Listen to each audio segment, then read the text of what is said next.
The year was 1456. The land, Wallachia, a ruthless battleground caught between two superpowers, the Hungarian kingdom to the west and the Ottoman Empire to the east. This wasn't a time of peace, it was a time of war, betrayal, and bloodshed. And then came Vlad Dracula.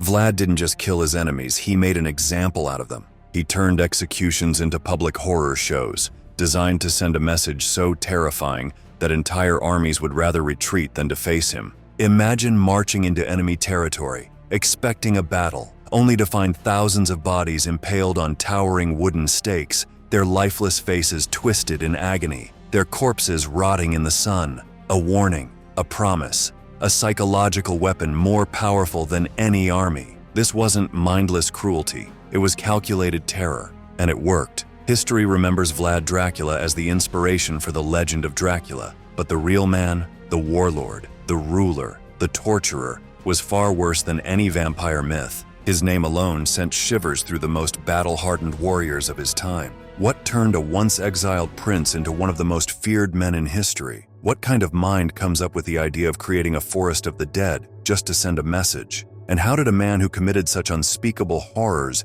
end up being seen as a hero by some? This is the real story of Vlad the Impaler, and once it's heard, it's impossible to forget.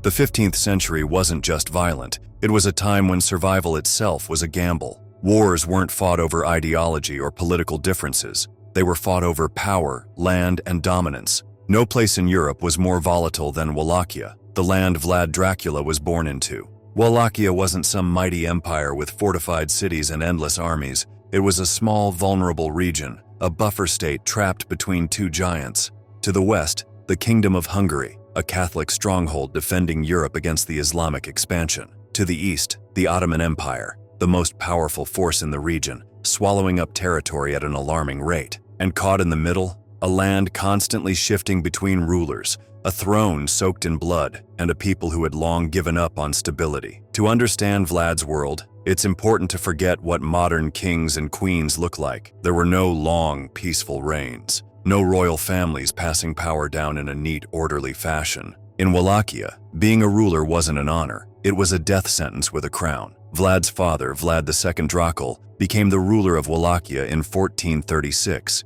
He wasn't chosen because he had a divine right to rule. He wasn't elected by the people. He was backed by the Hungarians, who saw him as a pawn in their struggle against the Ottomans. But alliances in this era meant nothing. One moment, you're a trusted ally. The next, you're a traitor who needs to be removed. In 1442, Vlad II made a political misstep, one that would cost him everything. Instead of siding fully with the Hungarians, he tried to play both sides, maintaining peace with the Ottomans, while keeping his Hungarian allies satisfied. Big mistake. The Hungarian king, John Hunyadi, didn't appreciate the double dealing, so he did what any warlord would do. He invaded Wallachia and overthrew Vlad II. After being temporarily removed from power, Vlad's father had to prove his loyalty to the Ottomans in order to reclaim his throne. And what better way to do that than by offering up his own sons as collateral? This was common practice at the time. Powerful rulers would send their children to foreign courts as a guarantee of their loyalty. But this wasn't some diplomatic exchange or a royal study abroad program. Instead, Vlad Dracula and his younger brother Radu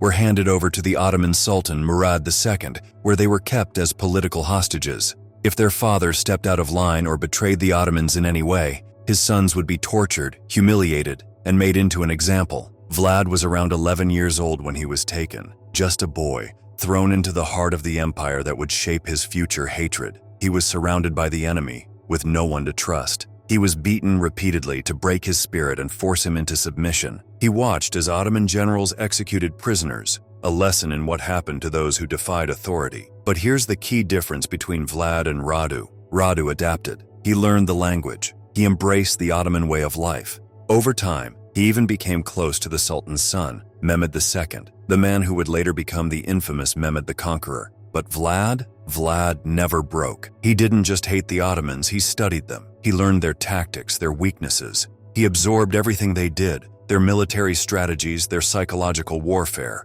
not to serve them, but to one day use it against them. In 1447, everything collapsed. Vlad II Dracula, Vlad's father, was assassinated. Hungarian forces, led by none other than John Hunyadi, had finally gotten rid of him. But they didn't stop there. Vlad's older brother, Mircea, was also executed, but not quickly. He was blinded with a red-hot poker and buried alive. Imagine being Vlad Dracula, sitting in captivity, knowing that his family was being wiped out. His father was dead. His older brother was murdered. His home was taken over by a Hungarian puppet ruler, a man with no claim to the throne. This was Vlad's breaking point. The boy who had been a prisoner of the Ottomans was gone. In his place stood something far more dangerous, a man who no longer feared death and had nothing left to lose. With his father gone, the Ottomans saw an opportunity. They released Vlad and backed him as the new ruler of Wallachia, thinking he would be their obedient puppet. They were wrong. Vlad's first reign was short-lived. He was ousted almost immediately by Hungarian-backed forces,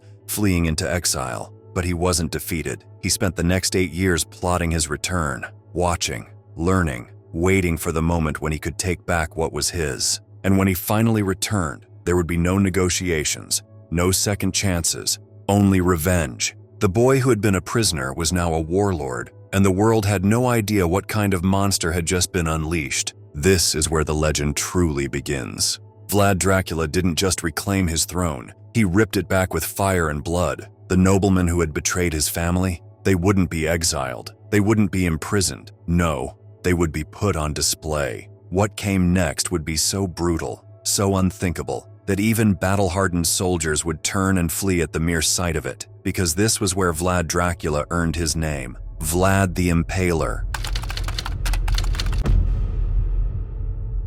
Vlad Dracula didn't just take back his throne, he seized it with a vengeance. For years, he had been humiliated, beaten, and betrayed, first by the Ottomans, then by his father's so-called allies, and finally by his own people. Now, he was back, and this time, there would be no second chances, no betrayals, no mercy. The weak were purged, the disloyal were erased from history, and Wallachia would become something it had never been before, a kingdom ruled by fear. It was 1456, and Wallachia was once again a battleground. For nearly a decade, Vladislav II, the man who had taken Vlad's throne years earlier, had ruled with Hungarian support. But Vlad had spent his time in exile gathering allies and resources, waiting for the perfect moment to strike. When he returned, he didn't come alone. With the backing of Hungarian forces, Vlad marched into Wallachia and overthrew Vladislav II, killing him in battle. His time as an exiled prince was over. He was now the undisputed ruler. But ruling wasn't enough. He had scores to settle. The boyars, the noble families,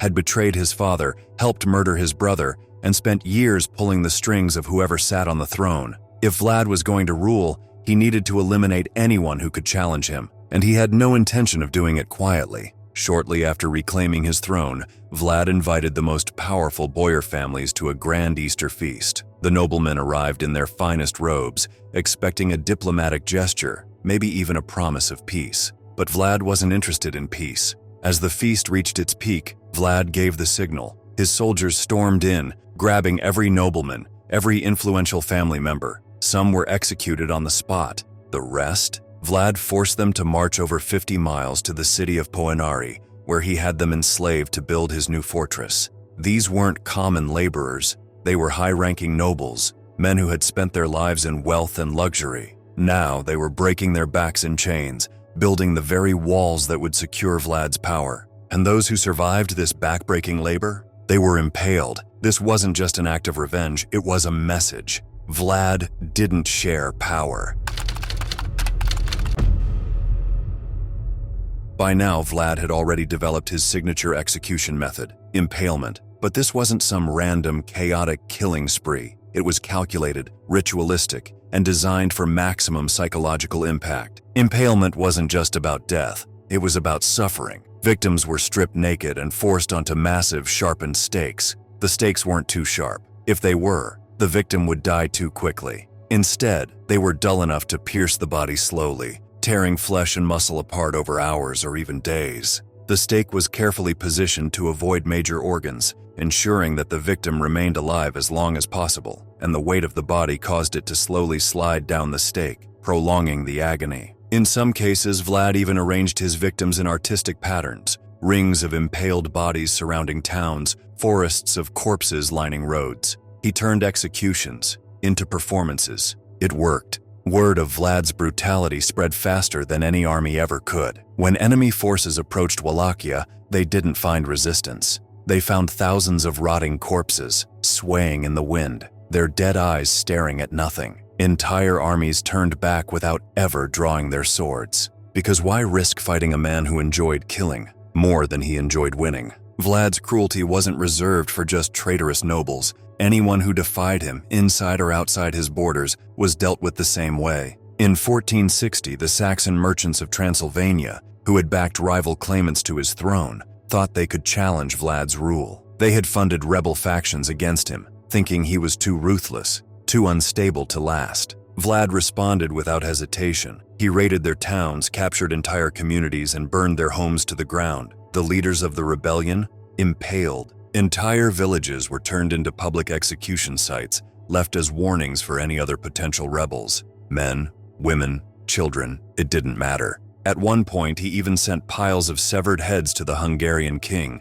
as proof that he had eliminated his enemies. Vlad didn't just defend his throne. He made it clear that no one would ever challenge him again. But no amount of brutality could keep the Ottomans away forever. In 1462, Sultan Mehmed II, the same Mehmed who had once been Vlad's childhood acquaintance and now the conqueror of Constantinople, decided it was time to remove him. Mehmed sent an army of over 90,000 men into Wallachia, determined to crush Vlad once and for all. Vlad had only 20,000 troops. He couldn't win in a straight fight, so he turned to psychological warfare. He knew Ottoman armies weren't afraid of battle, but they were deeply superstitious. They believed in omens, curses, and divine warnings. So, as Mehmed's army advanced, they found something horrifying. When they reached the capital city of Târgoviște, they didn't find a Wallachian army waiting for them. They found 20,000 impaled corpses, Turkish prisoners of war lining the roads for miles, rotting in the heat, their blood soaking the earth.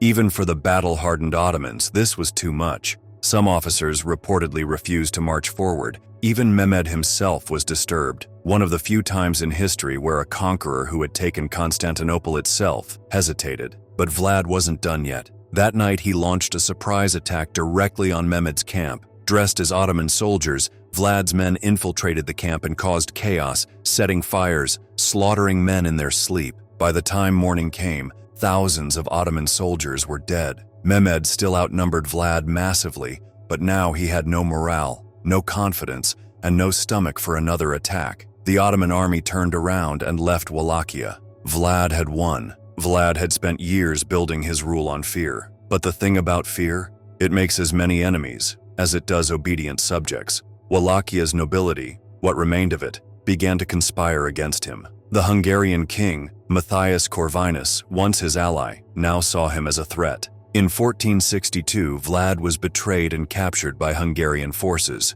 He spent over a decade in prison, while Wallachia fell back into Ottoman control. But even after his imprisonment, his legend only grew stronger. By the time he was released in 1475, he wasn't just a warlord. He was a myth, a demon, a ghost that haunted the battlefield. But his time was running out. And soon, Vlad the Impaler would face his final battle, and it ended the way it began, in blood and betrayal. In 1476, he was ambushed and killed, likely by his own men. Some say he was beheaded, his skull sent to the Ottoman Sultan as proof of his death. Others claim his body was secretly buried, hidden so that his enemies could never desecrate it. But one thing is certain, Vlad the Impaler never needed a grave to be remembered. His legend outlived him. His name became synonymous with horror. His methods became a blueprint for psychological warfare. And centuries later, his reputation twisted into the myth of Dracula, an immortal monster forever tied to blood and terror. But here's the real question.